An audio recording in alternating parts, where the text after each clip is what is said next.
میرے رسول پاک علیہ السلام کی خدمت میں عورتیں آئیں، عرض کرنے لگے یا رسول اللہ، اسلام میں ہمارے لیے بھی کوئی نفع ہے؟ حضور نے فرمایا کیا ہوا؟ کہنے لگی حضور ہمیں تو نقصان ہی نقصان نظر آ رہا ہے اپنے حق میں۔ حضور بتلائیں اگر آپ کے دین میں کوئی خیر ہے تو ہم کلمہ پڑھیں فٹافٹ، باقی تو دنیا میں ہمیں اپنا نقصان ہی دکھائی دیتا ہے۔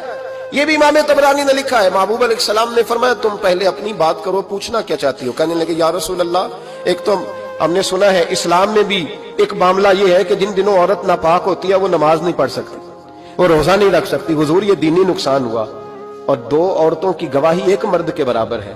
دنیا میں بھی ہمارا وہ کردار نہ ہوا جو کہ مردوں کا ہے، تو حضور ہماری دنیا میں بھی نقصان ہے، دین میں بھی نقصان ہے۔ یا رسول اللہ، یا رسول اللہ، یا رسول اللہ صلی اللہ علیہ وسلم۔ آقا پھر تو یہ ہوا کہ ہفتے مہینے کے بہت سارے دن عورت ویسے ناپاک رہی، دین سے دور رہی، اور اگر وہ قومی معاملات میں کوئی کردار ادا کرنا چاہے پھر بھی اس کی گواہی دو عورتوں کی ایک مرد کے برابر، تو حضور دنیا کا بھی نقصان دین کا بھی۔ میرے کریم نے فرمایا بیٹھ جاؤ،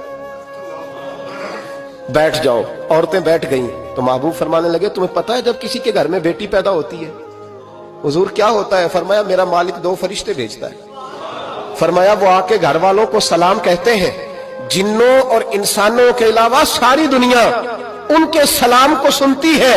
فرمایا پھر وہ فرشتے اپنے پروں سے اس بیٹی کو ڈھانپ لیتے ہیں اور پھر اس کے سر پر پر پھیرتے ہیں، اور فرمایا پھر وہ ان کے باپ کو کہتے ہیں ان کی صحیح طرح پرورش کرنا، پھر ان کے ذمہ داروں کو کہتے ہیں، ان کے خاندان کے بڑوں کو کہتے ہیں صحیح طرح پالنا۔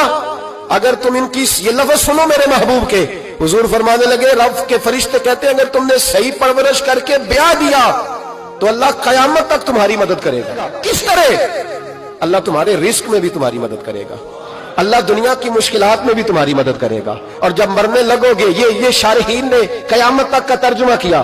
شارحین فرمانے لگے گویا حضور فرما رہے ہیں جب تم مرنے لگو گے بیٹی کی پرورش کرنے والوں تو رب کریم تمہیں کلمہ یاد کرا کے تمہاری مدد کرے گا، اور نکیرین کے سوالات قبر میں آسان کر کے تمہاری مدد کرے گا، اور قبر میں جنت کی کھڑکی کھول کے تمہاری مدد کرے گا۔ میزان عمل پر تمہارے عملوں کا وزن زیادہ کرا کے اللہ تمہاری مدد کرے گا، پل صراط پہ تمہیں آسانی سے گزار کے تمہاری مدد کرے گا۔